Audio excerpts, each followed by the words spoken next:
My name is Sylvia Schultz. I've been a paranormal investigator for several years. I'm also an author. I write paranormal nonfiction.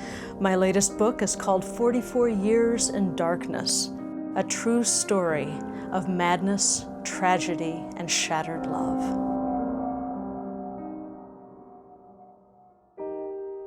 "44 Years in Darkness" is the story of Rhoda Derry, one of the patients at the Peoria State Hospital. It's a fascinating look at the way mental illness was treated or mistreated during the 19th century. The story of Rhoda Derry is one of the great tragedies of mental health care in the state of Illinois, and it's one of the great success stories of the Peoria State Hospital. Rhoda Derry was born in 1834. She was the youngest of 9 children. Maybe a little bit spoiled, we're not sure. She was the baby of the family. She was a beautiful, beautiful young girl, and she grew up to be a beautiful young lady. When she was 16 years old, she fell in love with the son of a neighboring farm family, Charles Phoenix.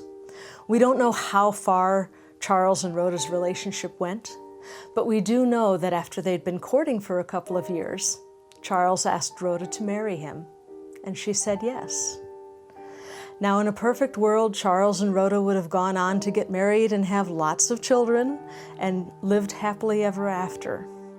But there was someone who was very much against Charles and Rhoda's relationship. That was Nancy Phoenix, Charles's mother.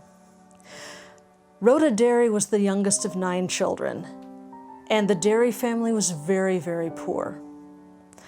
Charles Phoenix, on the other hand, was the oldest son of only 4 children, so he stood to inherit his father's land after his father's passing. And Nancy Phoenix was not about to have her baby boy marry one of those dirt-poor Derrys. So much against this relationship was Nancy that she confronted Rhoda in the street one day. And she said, "If you do not release my son from this engagement, I will curse you." Now, talking about witchcraft was something that Rhoda Derry would have taken very seriously. Rhoda's grandmother, Moll Derry, was known as the Witch of the Revolution. Moll Derry actually emigrated from Germany with her husband, disguised herself as a man, and fought alongside her husband in the Revolutionary War. After the war, Moll and her husband settled in Pennsylvania, and Moll became a practitioner of Pennsylvania Dutch hex magic. She was known for counties around as being able to lift and cast curses. With this as her family background, talking about witchcraft was a surefire way to get Rhoda's attention very quickly. Only a few weeks after this confrontation with Nancy Phoenix, Rhoda suffered some sort of break with consensual reality. She began to hallucinate. She swore that invisible witches were flying around the cabin and swooping down to attack her. Rachel Derry, Rhoda's mother, was the only person who seemed to understand what Rhoda was going through, and the only person who even tried to help young Rhoda. Rachel would actually keep a pistol in her apron pocket, and when Rhoda cowered in the corner screaming about the invisible witches, Rachel would pull this pistol out of her apron pocket and start firing it around the cabin, trying to drive away the witches for her young daughter.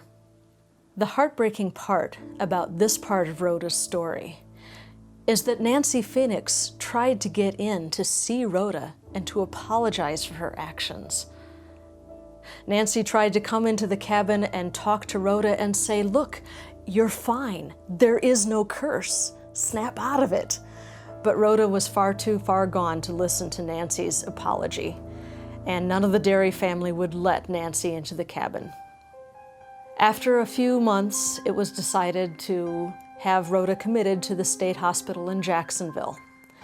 She was there for 2 years, but it didn't do her much good. Rhoda was a very violent patient. She was kept on the 8th ward. She was locked in her room every night.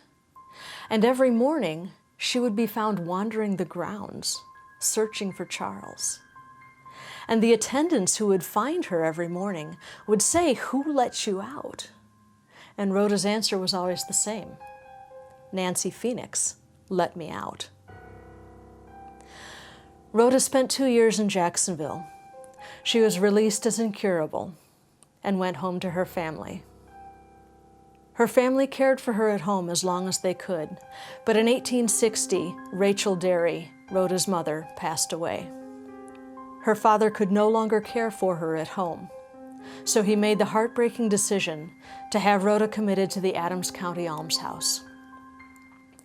Now, almshouses in that part of the century were horrible, horrible places. If you had $25 for a license and an empty barn in your backyard, you could open up an almshouse, because people of that time didn't think that the mentally ill could feel heat or cold or hunger. In some cases, they were treated no better than animals. Adams County was not that bad. It was a county-run poorhouse, so it did have some board oversight. But the sad fact is that poor people go crazy too. The poor farm was simply a place where if you were down on your luck, you could go and be assured to get 3 hots and a cot. They were not equipped to care for the mentally ill. And the staff at the Adams County Almshouse had absolutely no idea what to do with someone displaying Rhoda's depth of crazy. Rhoda turned very violent. She had been abandoned by her fiancé. She had been abandoned by her family. Her mother had died. Her father had dropped her off at the almshouse, basically to fend for herself. She started to lash out. When she was in the almshouse, Rhoda developed a condition called pica, which is a compulsion to eat inappropriate objects. She would lunge at people and try to pick the buttons off their shirt or blouse and swallow them. If she was given fried chicken for her dinner, she would cram the whole piece of chicken into her mouth and try to swallow it, bones and all. She would crawl along the floor, and anything she found on the floor, a pin, a penny, a nail, would go straight into her mouth. So for her own protection, the superintendent of the Adams County Almshouse decided to have Rhoda put into something called a Utica crib. A Utica crib is basically just what it sounds like. It is a small cage just large enough for an adult human. It also has a barred lid, which can be closed and locked. The Utica crib was standard issue in mental hospitals at the time.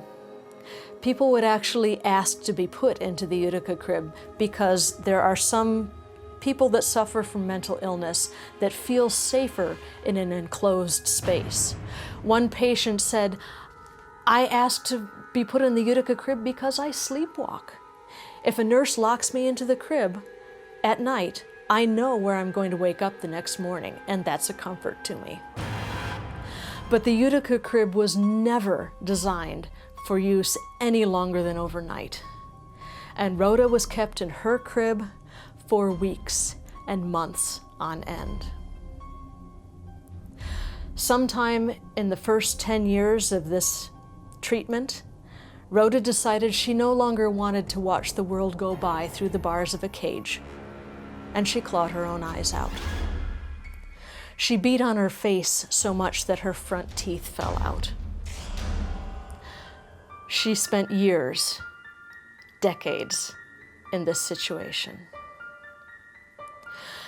Now, in 1902, the Peoria State Hospital opened in Bartonville, Illinois. Its first superintendent was Dr. George Zeller. He had revolutionary ideas about the care of the mentally ill. Dr. Zeller was not trained as a psychiatrist. He was trained as a surgeon. His ideas for the care of the mentally ill were simple. Treat them with human kindness.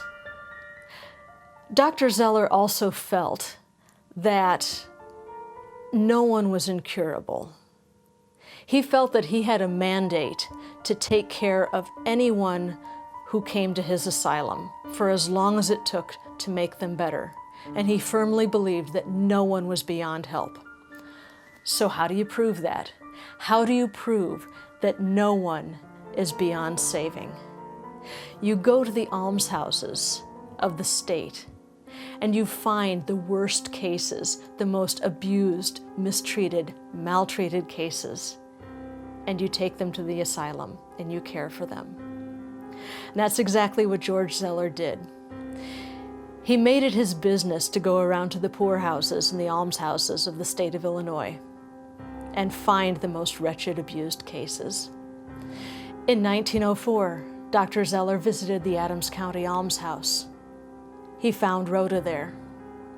He said, "This patient is coming with me." And the superintendent of the almshouse didn't want to let Rhoda go because he figured that the almshouse might be blamed for her condition. Dr. Zeller said, "Either this patient comes with me, or I shut your institution down, effective immediately." The train between Quincy and Bartonville got in very late that night. There was a washout on the tracks the evening of September 26, 1904. So the train was very late getting into the station. It wasn't until about 1:30 in the morning that the nurses and the attendants of the asylum got the word that the train had finally arrived. There were about 60 patients being transferred from the Adams County Almshouse to the Peoria State Hospital. The patients were being transported on boxcars. The train pulled into the station. The nurses and the attendants escorted the patients off of the boxcars. The patients stood there on the platform, kind of shivering in the cool evening air, not knowing exactly what was going to happen. And the attendants got onto the boxcar to make sure no one had been left behind. And at one end of the boxcar, they saw a great big wicker laundry basket. It was not usual practice to send all of the patients' laundry along, but the attendants decided, well, this must be patient clothing. I guess this comes off the boxcar too. So you have two attendants on each end of this great big wicker laundry basket, and they hump it off of the boxcar, and they set it down, none too gently, on the station platform. All of a sudden, the lid of the basket lifts, the closed part, and there sits Rhoda jabbering away at people. She had been transported in the basket because her hips had atrophied so much from being in the Utica crib that she could no longer stand on her own. That night, for the first time in 44 years, Rhoda Derry slept in a bed with clean white sheets. The nurses doted on her. They decided that from then on, Rhoda would be the daughter of the institution. Rhoda could no longer see, but the nurses made sure that she experienced the hilltop in any way that was left to her. They brought her to dances so she could listen to the music. They let her sit out in the gardens and feel the sun on her face and listen to the bird song and smell the flowers whose colors she could no longer see. It's said that when she got to the asylum, Rhoda never smiled, except for when Dr. Zeller came into the room. Then she would light up. She knew that Dr. George Zeller was her savior. Whether it was the sound of his voice or the smell of his cologne, she recognized him, and she loved him for what he had done. Rhoda Derry was at the Peoria State Hospital for 2 years. She had probably developed tuberculosis in the Adams County poorhouse. But when she'd been at the asylum for about a year and a half, her case of TB became full-blown. She died at the Peoria State Hospital October 9th, 1906, the day before she would have turned 72. Rhoda's spirit is still very much around at the Peoria State Hospital. When she was a teenager, Rhoda had picked up the habit of chewing tobacco. And if she knew that you had tobacco in your pocket, she would crab across the floor and tug gently on your pants leg, asking for some chaw. The ghost lore has it that if you stand in front of Rhoda's grave and you feel a tugging on your pants leg and you smell chewing tobacco, that's Rhoda trying to get your attention. Thank you so much for letting me share Rhoda's story with you. If you enjoyed this retelling of Rhoda Derry's story, please take a look at my book, 44 Years in Darkness, a true story of madness, tragedy, and shattered love. Available on Amazon.